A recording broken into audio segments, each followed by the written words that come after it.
À présent que tes connexions et protections sont faites, dis-moi, quelle est ta fréquence? 70. Je te laisse augmenter. 29 800. 29 800, tu te sens en sécurité hors de portée? Oui. Bien, connecte-toi à moi et dis-moi à combien tu me vois. 380. Ok, je m'aligne sur toi. Oui. Et je te laisse te connecter sur Alyosha. Dis-moi comment tu le perçois.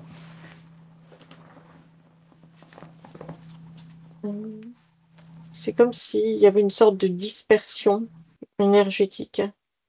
C'est-à-dire que il y a une instabilité énergétique et une dispersion, en fait, qui vient créer comme une sorte de déséquilibre.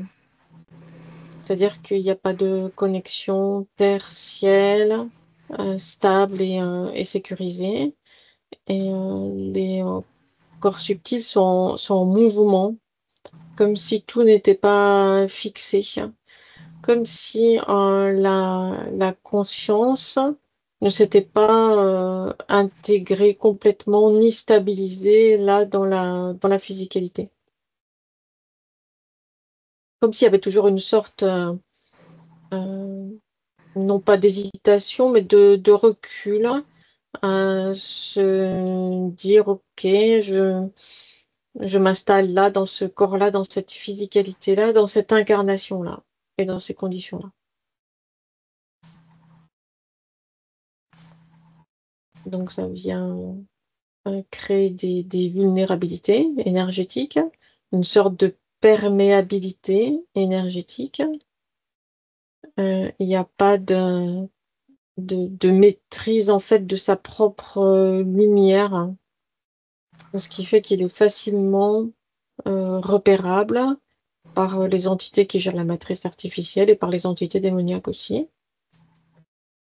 C'est comme une sorte de feu follet en fait. Alors le fait qu'il soit là comme un feu follet, donc à la fois c'est une vulnérabilité, mais à la fois, comme il est extrêmement rapide, toutes ces entités-là dont l'attention est attirée par cette situation particulière, euh, n'arrivent pas à le capter non plus, ni à l'emprisonner parce que il est trop rapide. Hmm.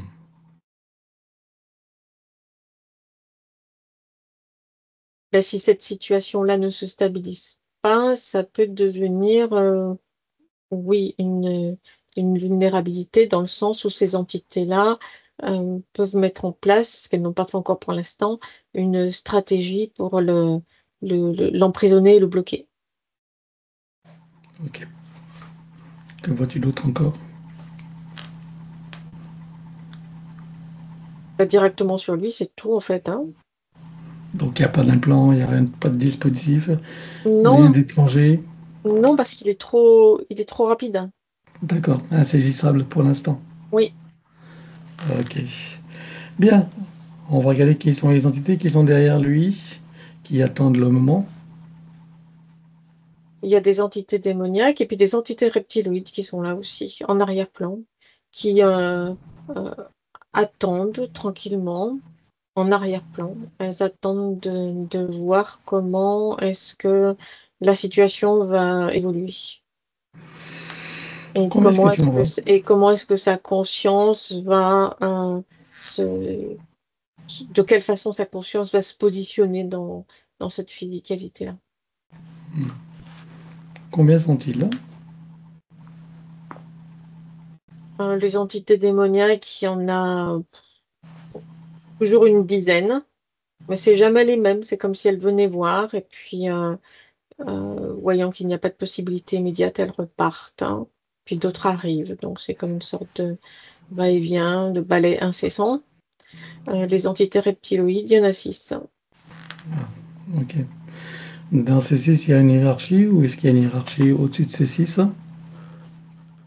Non, il n'y a pas de hiérarchie parmi les 6, hein. Et au-dessus, qui sont comme dans une sorte de surveillance aussi, mais beaucoup plus lointaine, les entités qui gèrent la structure de la matrice artificielle. D'accord. Ok, ouais, mais les entités habituelles, tu veux dire. Oui, Ok. Donc là, pour l'instant, les reptiloïdes n'ont pas réussi à le saisir. Ils sont dans l'observation, ils attendent leur tour, c'est ça? c'est Ils ça, attendent exactement. le bon moment. Mhm. D'accord. Bien. Alors, on va regarder. Et autrement, ce serait quoi leurs objectifs? De capter sa lumière, hein.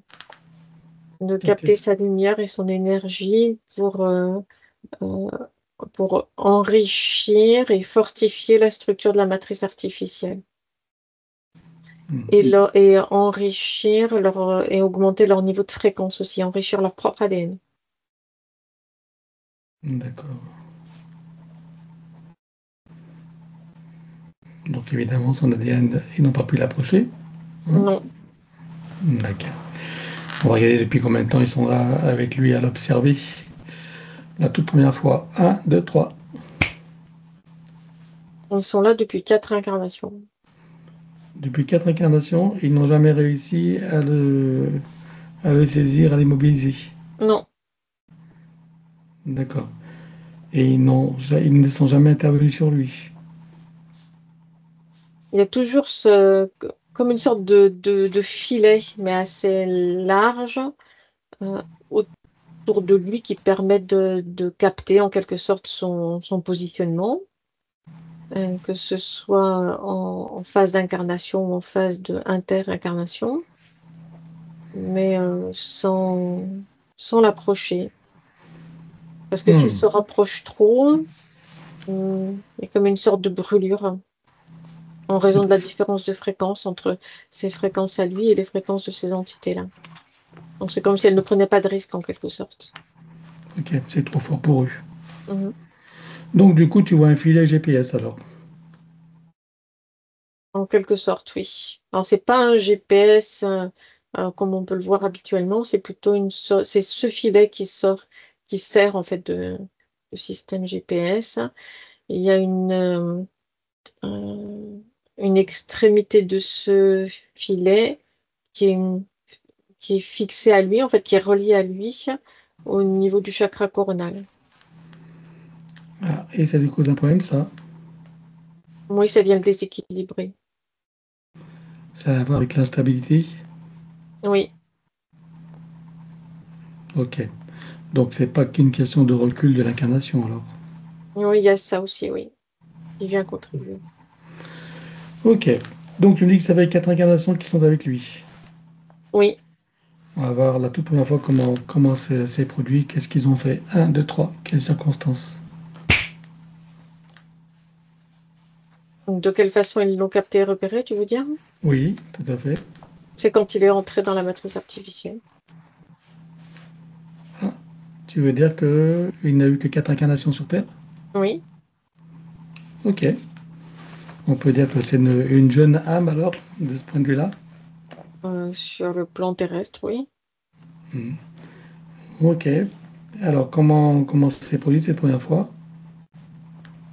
C'est sa lumière qui a été repérée. C'est comme une sorte de phare dans la nuit, quelque chose de puissant et en même temps d'extrêmement rapide. Ce qui a attiré l'attention, dans un premier temps, des gestionnaires de la matrice artificielle et dans un deuxième temps, des reptiloïdes. Hmm. Ok. Comment est-ce qu'ils ont réussi à poser ce filet avec cette accroche au coronal? Du fait de on pourrait dire de son innocence et de sa méconnaissance du fonctionnement de prédation de la matrice artificielle. Mhm. Qu'est-ce qu'ils ont fait alors du coup, profitant de cette innocence? Ils se sont approchés de lui avant la première incarnation en proposant leur aide. Et il a accepté. Oui, Il les a vus sous quelle forme? sous des, sous des formes humanoïdes, dorées, blancs, argentés, avec des changements de couleur légèrement scintillants. Et la forme est, on va dire, vaguement humanoïde. C'est pas, c'est la forme générale, en fait. C'est pas, perçu comme étant un être humain complètement. Il y a une forme humanoïde perçue avec ces couleurs-là et cette scintillance-là. Ok. Donc, dans son innocence, il accepte donc d'être aidé, c'est ça? Oui, Et ensuite, que se passe-t-il?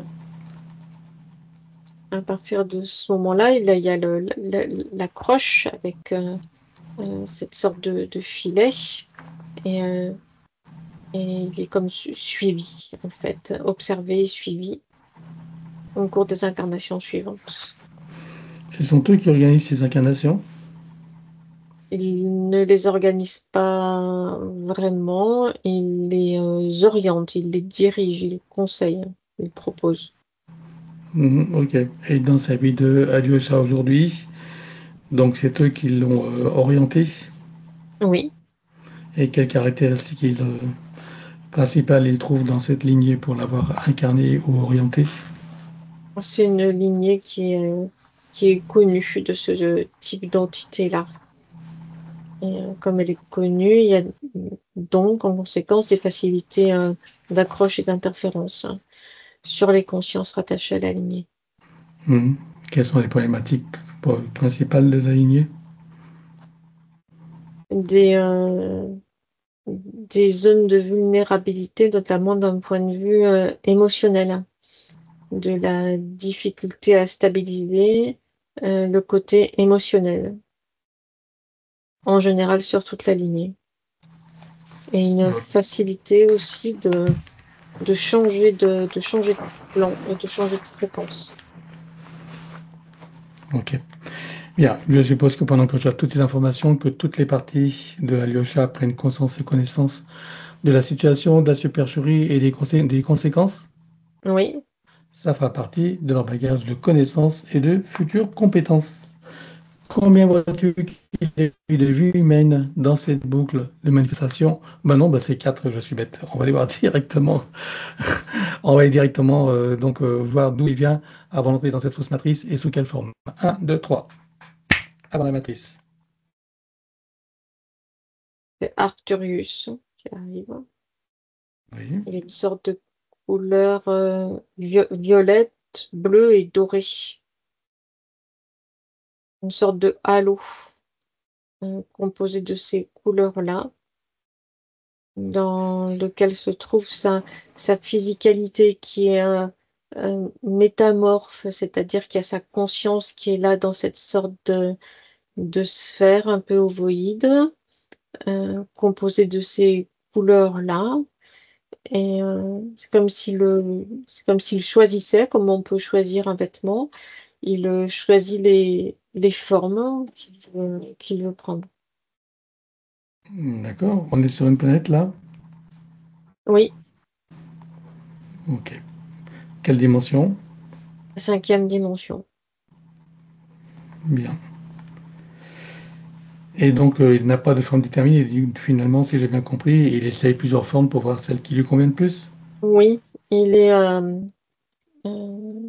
c'est une jeune conscience, quelque chose comme une conscience adolescente, hein, et qui est en phase d'essai, d'expérimentation de différentes formes et qui a en elle aussi le désir de découvrir, d'expérimenter et de voyager.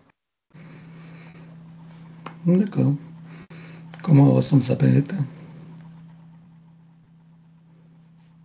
Il y a Il n'y a pas de nature en tant que telle, en tout cas tel qu'on peut le connaître là, sur la planète Terre en 3D.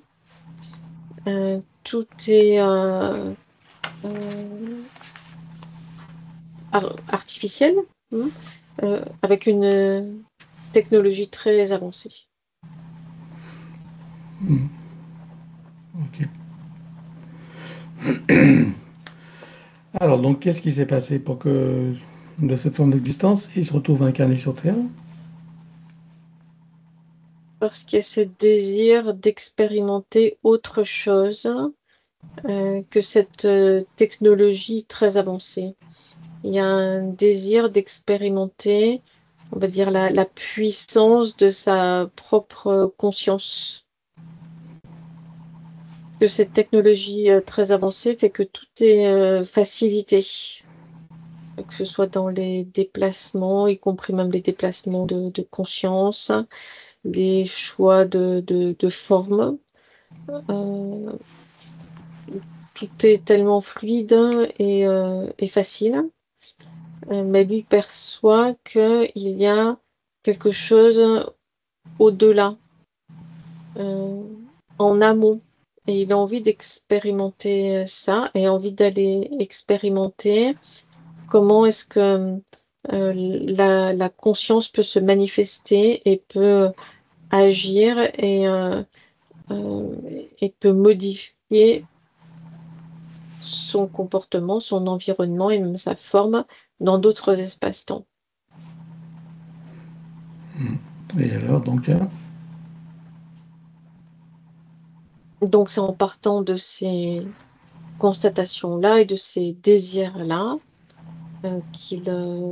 il part là, mais toujours dans sa sphère, qui est en même temps une sphère de protection. Et à l'intérieur de cette sphère de protection, il y a sa Merkaba.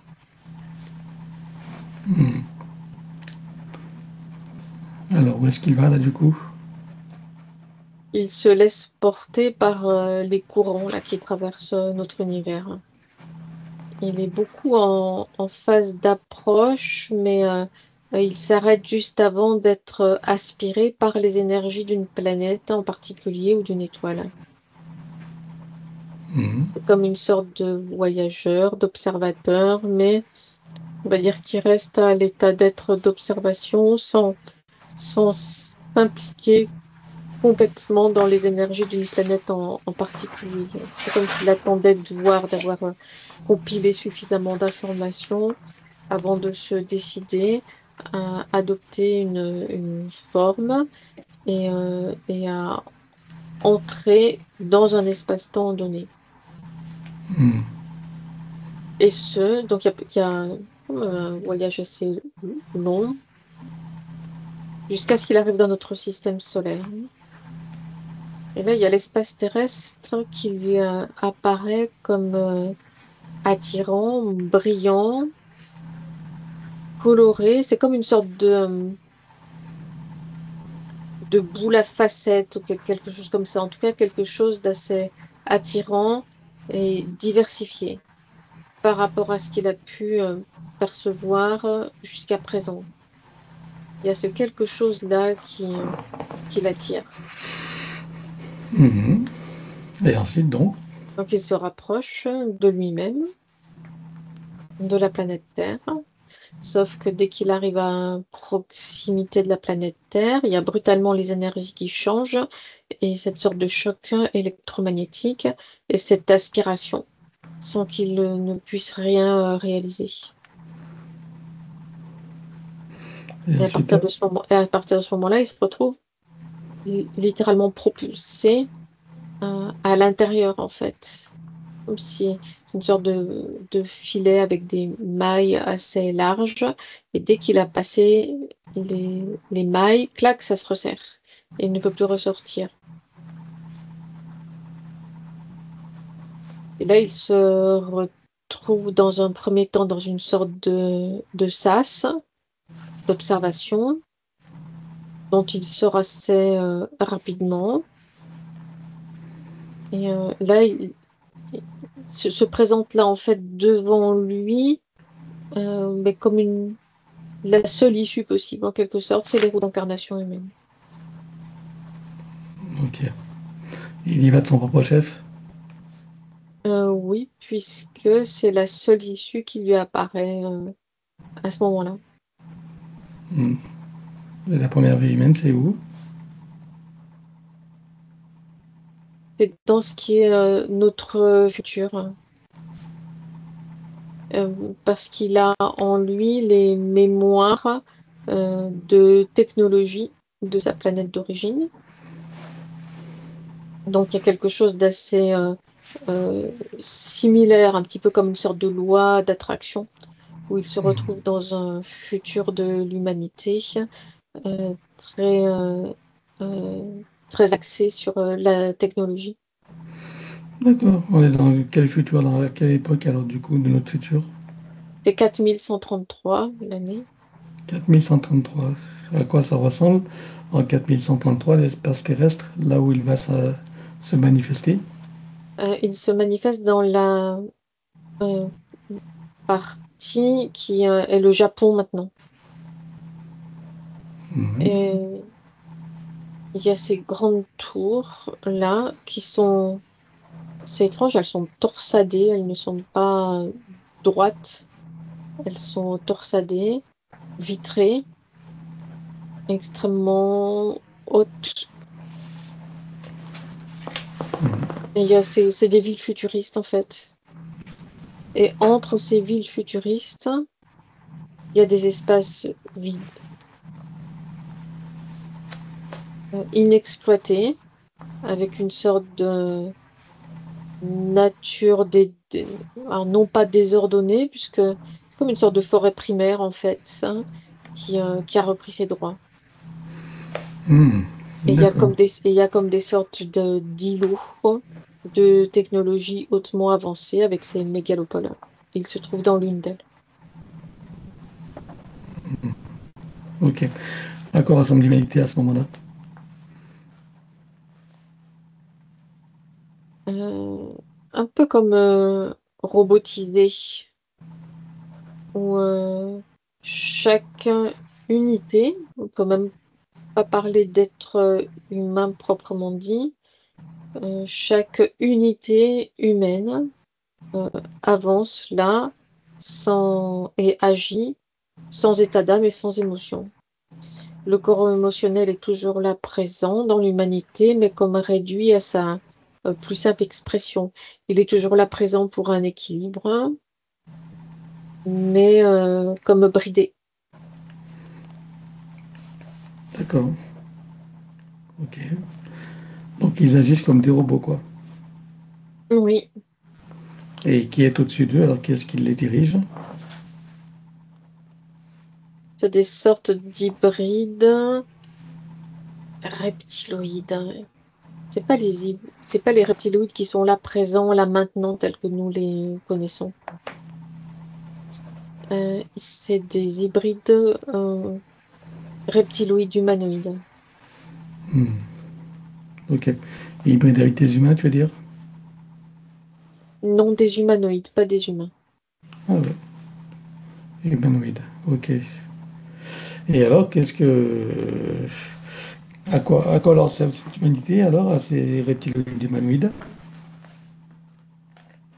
C'est comme si l'espace terrestre était une sorte de vaste réservoir d'énergie, comme une sorte de centrale d'énergie géante qu'il convient de faire fonctionner correctement. Et pour ce faire, il y a la nécessité d'avoir ce type d'humanité-là.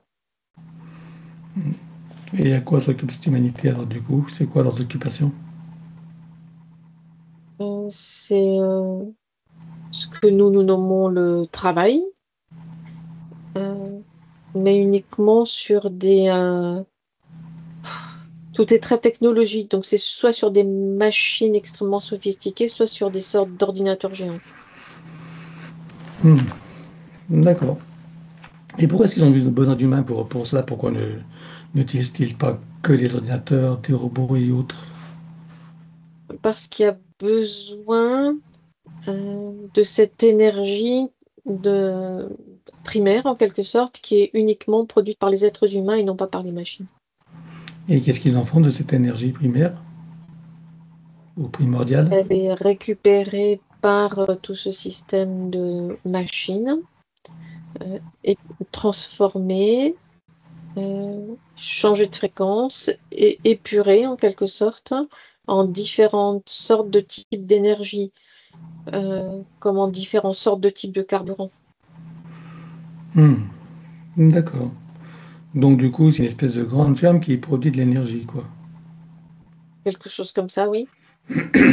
Et ces humains, ils font des familles, ils ont des enfants, enfin, comment se reproduisent-ils? Par clonage. Pas clonage. Ils ont des familles ou pas, où ils sont individualisés? Non, chaque unité est individualisée. Ok. Donc pas d'émotion, pas de sentiments, robotisés, Ça, c'est cette humanité de l'an 1100, 4133. Oui, c'est ça. Il y a quand même le corps émotionnel qui est là présent, mais bridé, Mhm. Bon, ça fait Puis- envie tout ça. puisque c'est l'activité même minimale de ce corps émotionnel qui est le déclencheur c'est comme une sorte d'allumage, comme quand on met une voiture en route, il y a un allumage, une sorte de clé de contact d'allumage, et c'est ça qui déclenche la production d'énergie vitale. Mhm. Donc, si je comprends bien, c'est ce vers quoi se dirige notre humanité si on emprunte cette voie de l'intelligence artificielle et de sa prédominance. Sur cette ligne de temps, là, oui. Oui, hein. C'est important que les gens prennent conscience de cet aspect. Ok. Donc lui, celui qui est à Alyosha aujourd'hui, dans ce futur, donc il est aussi robotisé. Et là, Oui. c'est quoi sa fonction? Qu'est-ce qu'il fait là? Comment il s'occupe? Il est devant une sorte d'ordinateur géant. Il est à la phase de différenciation des énergies. Le parallèle serait, ou l'analogie, c'est avec le pétrole qui est transformé en carburant, donc soit en diesel, soit en essence, voilà, il en est à cette étape-là, en fait, de fabrication, de transformation de l'énergie vitale. D'accord, ok. Bien. Ok. Et alors, qu'est-ce qui fait que de cette forme d'existence, il se retrouve incarné dans ce passé à partir de là? Parce que finalement, aujourd'hui, on est dans le passé de ce futur 4133. Mm. Enfin, c'est pas réellement un passé, hein, puisque tout est simultané. Tout coexiste. Oui, Mm. ça, c'est encore une notion. Ouais, effectivement. Donc, et qu'est-ce qu'il fait? Donc, lorsqu'il va s'incarner dans notre humanité en 2000, enfin, dans les années 2000 et quelques, qu'est-ce qui fait qu'il vient s'incarner là? C'est par désir d'expérimentation d'autre chose, hein, Mhm. qui soit plus naturel, quelque chose comme ça, et avec la partie émotionnelle plus développée et une autonomie humaine plus importante aussi. Ok. Donc ça, c'est lui qui l'a choisi? Oui, Ok. Donc il a choisi cette époque. oui, mais quand même dirigé par ces entités-là, c'est-à-dire que c'est expérimenter quelque chose entre guillemets de plus libre, mais sans prendre trop de risques non plus. Donc il n'y a pas de complète liberté non plus. Mhm. Ok. Alors de même qu'il peut choisir un futur où tout est robotisé, humanoïde robotisé, est-ce qu'il y a un futur possible aussi où l'humanité est parfaitement libre et autonome? Oui, puisque plusieurs lignes de temps coexistent. Ok.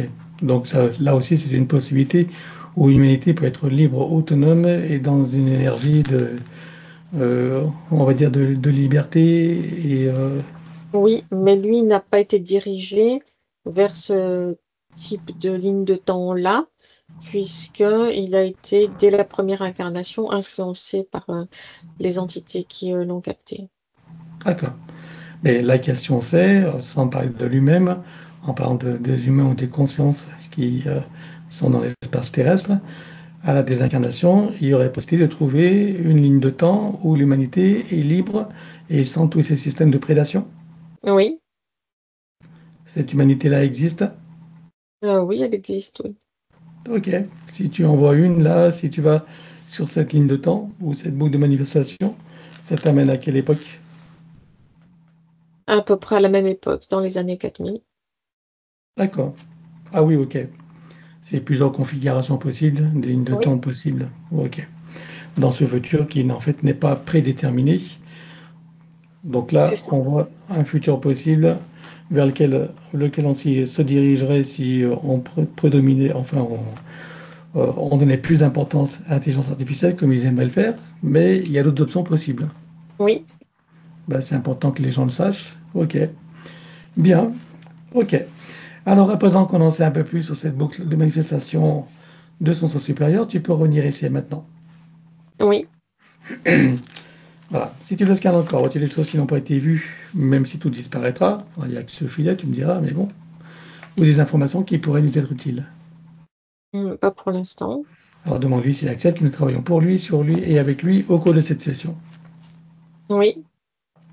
Bien. Alors, puisque nous avons son accord en son nom, nous allons convoquer toutes les entités en lien direct et indirect avec lui jusqu'au plan archiavélique. Qu'elles le veuillent ou non, qu'elles se cachent ou non, elles n'ont pas le choix. Je compte à 3 et elles sont toutes apparentes. 1, 2, 3. Oui. Donc, à part ces reptiloïdes qui l'observent à distance et qui le suivent avec leur filet, qui voit-il d'autre? Donc, il y a les entités démoniaques, vu précédemment. Elles appuient sur quelle faille, elles? Sur des failles de... Comment expliquer ça? C'est comme si elles tentaient d'appuyer sur des leviers émotionnels. Donc, les émotions partent dans un sens ou dans un autre, soit positif, soit négatif. Mais à chaque fois, lui, il rééquilibre. Enfin, sa conscience se rééquilibre. D'accord, Donc, ok. il n'y a pas vraiment de point d'appui sur une émotion en particulier. Quand ça commence à devenir trop pressant sur une émotion en particulier, clac, il y a un rééquilibrage Hmm. qui se met en Est-ce place. est-ce que ça veut dire que, comme il n'a eu que 4 incarnations humaines, il n'a pas eu le temps d'avoir des blessures euh, sur lesquelles s'appuyer, c'est ça? Oui, c'est ça, puisque il est encore vierge en quelque sorte. Et il n'y a pas cette fatigue du poids du nombre des incarnations. Ah, c'est ça, ok.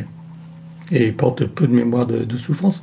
Il a quand même eu des souffrances dans l'autre vie, donc il y a cette vie, cette première vie du futur, et dans les autres, et quel type de vie il a eu?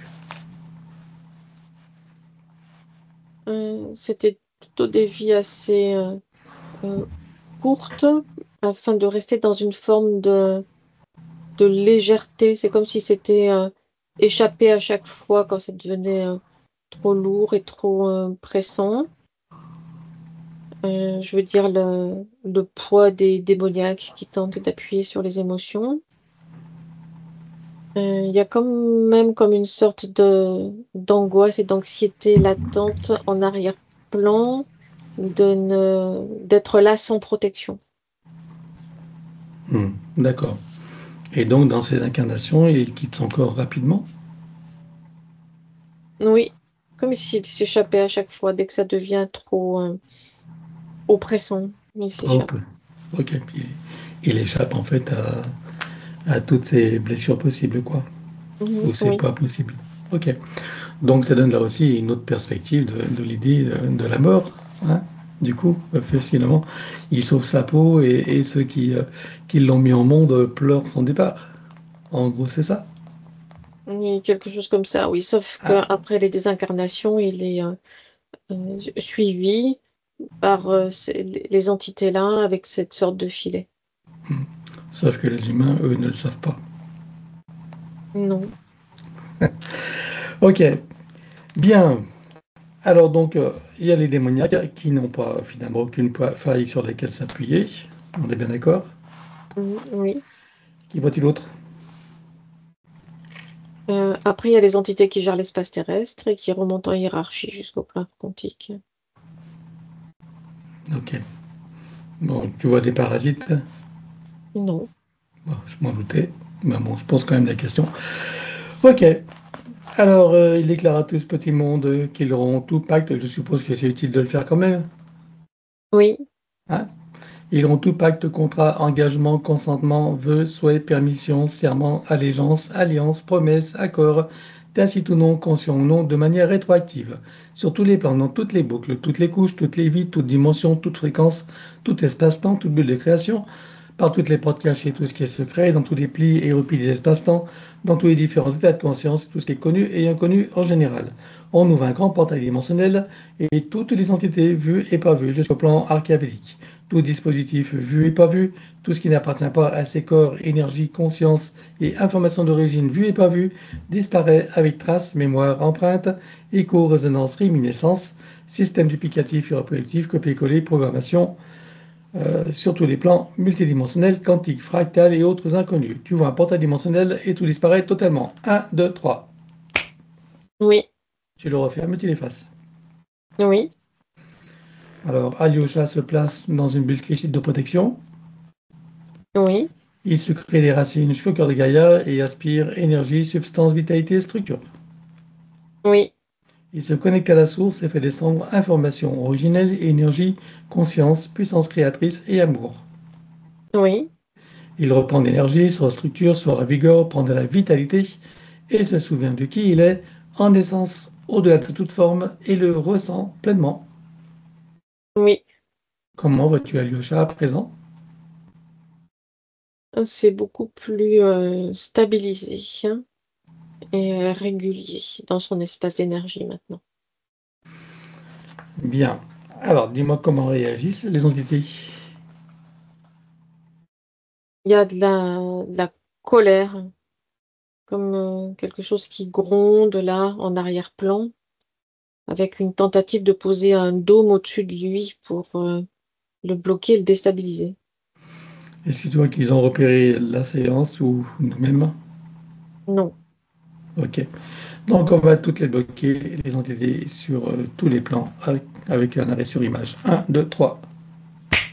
Oui, À présent, tu reviens en arrière et tu te positionnes juste avant que toutes les entités réalisent qu'il se passe quelque chose et qu'elles n'aient eu le temps de faire quoi que ce soit.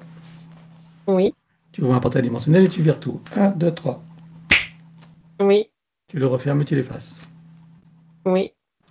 Regarde la bulle énergétique d'Alyosha, dis-moi s'il reste quelque chose. Il y a des échos et des résonances. Alors on s'élimine comme précédé habituellement. Un, 2, 3. Oui, Vois-tu autre chose en arrière-plan? non. Parfait. Alors dis-moi si ces entités ont un moyen ou un autre de le retrouver, de le repérer. Oui, dans les autres incarnations, dans lesquelles elle suivait déjà. Mm. De quelle manière alors? C'est sa lumière, en fait, hein. Son énergie et sa lumière qui permet de repérer facilement. Ok. Donc là dans les roues, tu vois des traces de sa lumière, c'est ça que tu veux dire? Oui, Ok. Tu peux les éliminer, le camoufler, le cacher. les camoufler. Ok. Alors tu camoufles, tu mets un voile d'invisibilité avec un système autoreproducteur. C'est fait. Voilà. Et tu ancres. Oui, Voilà. Regarde maintenant si ces entités ont un moyen ou un autre de le retrouver, de le repérer. non plus maintenant. Ok. Ils n'ont pas anticipé la séance, il n'y a rien de caché. Non, puisque il n'y a pas de système de prédation suffisamment développé. Hmm, Il y avait juste cette surveillance. hmm. Oui, il n'est pas assez vulnérable ni assez saisissable, c'est ce que tu veux dire. Non. Ok. Bien, ben parfait. Alors, on va quand même leur provoquer une amnésie totale. Tu vas éliminer de tous les circuits neuronaux, y compris technologiques ou même biologiques, le souvenir, la mémoire de l'existence de Alyosha pour tout le collectif. Amnésie totale. Un, 2, 3. Oui, Et voilà, il n'a jamais existé.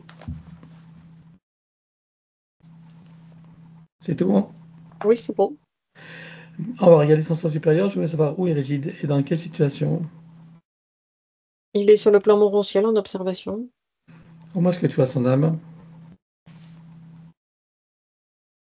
Elle est là, elle a placé comme une sorte de bulle de sécurité, hein, d'invisibilité tout autour d'elle. Ok. Et la partie subliminale? Elle aussi, elle a placé une sphère d'invisibilité tout autour d'elle. Elle se tient à proximité. Parfait. Alors, on va demander au sens supérieur s'il est adéquat que nous partions du plan mouventiel pour recréer une nouvelle ligne de temps et une incarnation à neuf avec l'accès à son plein potentiel intérieur dans un équilibre, une harmonie, une santé parfaite, une parfaite sécurité intérieure et adaptation et intégration dans la physicalité et l'amour. Oui, Alors, nous y allons. Un, 2, 3. oui, De cet espace mouventiel, je suppose que la partie de lui qui y réside, c'est pourquoi nous sommes là. oui, Je lui propose d'aller à l'origine de son incarnation en tant que Alyosha pour recréer une nouvelle ligne de temps et une incarnation à neuf avec l'accès à son plein potentiel intérieur dans un équilibre, une harmonie, une santé parfaite, une parfaite santé sur tous les plans, une parfaite sécurité intérieure et adaptation à la physicalité et intégration. Et bien sûr l'amour qu'il est. Est-ce que c'est correct pour lui? oui. Alors nous y allons en mode de dépassement quantique, c'est-à-dire simultané et immédiat, sans passer par aucune condition ni influence sous la matrice artificielle. Un, 2, 3.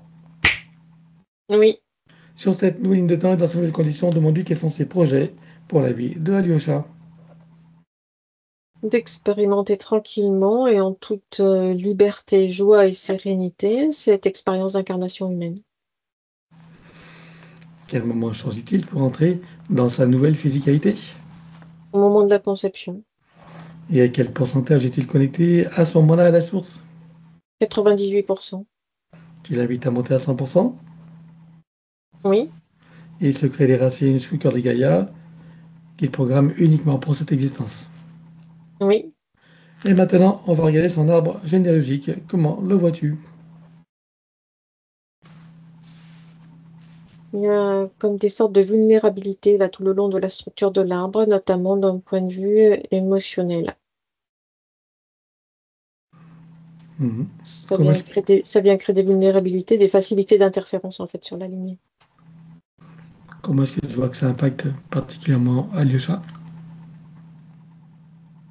Ça vient gérer comme une sorte de sentiment de vulnérabilité, comme une sorte d'inquiétude en arrière-plan, avec une recherche de protection. Alors, on va demander la conscience de l'arbre si nous sommes autorisés à intervenir sur lui. Oui, Tu vas à l'origine de cette situation à la toute première fois. Un, 2, 3. oui, Voilà. Ça nous amène à combien de générations en arrière? 48. 48 générations. Ok. Dis-moi ce qui se passe à ce moment-là. À la sortie des roues d'incarnation, il y a des attaques d'entités démoniaques sur la lignée. Hmm.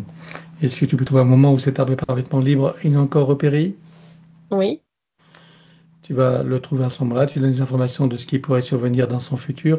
Enfin, de ce qui pourrait survenir si rien n'est fait, pardon. Et tu lui proposes de trouver une solution créatrice pour que cette situation n'arrive jamais. oui. Que choisit-il de faire?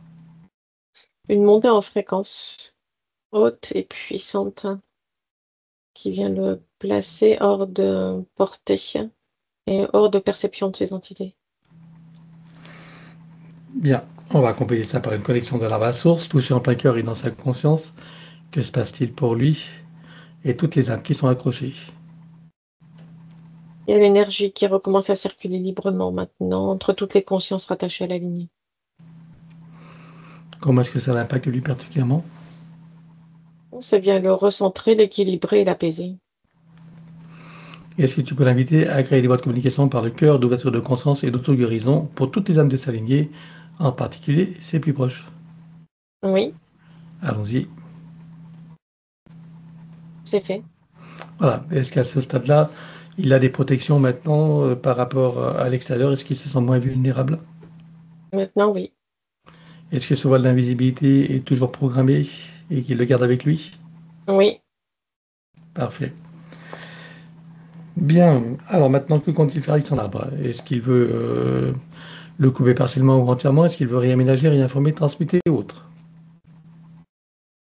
Il coupe à 17% et pour la partie restante, il réinforme et réorganise. Dis-moi quand c'est fait. C'est fait. Parfait. Alors maintenant, on va regarder son ADN.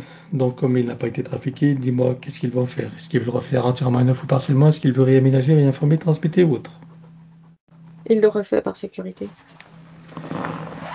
Alors, on élimine l'ancien dans les mêmes conditions que précédé habituellement. 1, 2, 3. Oui, Il le recrée à neuf avec le gabarit de l'arbre de création dans la version la plus adéquate compte tenu de ses propres objectifs d'incarnation. oui. Combien est-ce que tu vois d'hélices? Combien sont connectés et combien sont activés? Il y en a 6 de connectés, 4 d'activés. Est-ce qu'il peut activer les deux autres? Oui, Allons-y. c'est fait. Peut-il rajouter de nouveaux programmes? Oui. Allons-y également et dis-moi quelle différence ça fera pour lui. C'est des programmes de sécurisation, de renforcement de sa base énergétique. C'est fait. Ok. Alors il me vient une question à ce propos. Donc là on voit qu'il a 6 hélices, donc 4 activées, enfin, avant d'avoir fait ce qu'on a fait. J'aimerais savoir qu'est-ce que... Bon, on sait qu'on a au moins 12 ADN, hein, il a très peu d'incarnations sur Terre. Qu'est-ce qui fait qu'il n'a que 6 hélices et 4 activées seulement? C'est adapté aux conditions d'incarnation. D'accord. Et qu'est-ce qui décide ça? C'est lui-même. Ok. C'est comme s'il s'intéressait à un programme, c'est ça, de Oui, manifestation en programmant son logiciel intérieur. En gros, c'est c'est ça, ça. Exactement. avec toutes les caractéristiques nécessaires. Et pour lui, donc, c'était 6 hélices qui étaient nécessaires. Oui, si c'est surdimensionné, ça devient inopérant. Et ça devient un frein et parfois même ça peut être un handicap. Voilà. Ok. Donc là aussi, c'est important de le comprendre pour les gens qui pensent que pour ascensionner, il faut 12 brins d'ADN, etc. Alors que ça peut être prématuré et ça peut être dangereux. C'est ça? Oui, l'objectif, c'est de rester en adéquation et en équilibre avec l'environnement. Voilà. Et comme je dis, compte tenu des projets d'incarnation. Oui, Voilà. Parfait. Bon, bah maintenant qu'on en sait un peu plus sur ce plan, c'est bien aussi. Donc, à présent, on va donc procéder à l'élimination des codes matriciels limitants. Et ça, on va le faire en privé, comme d'habitude.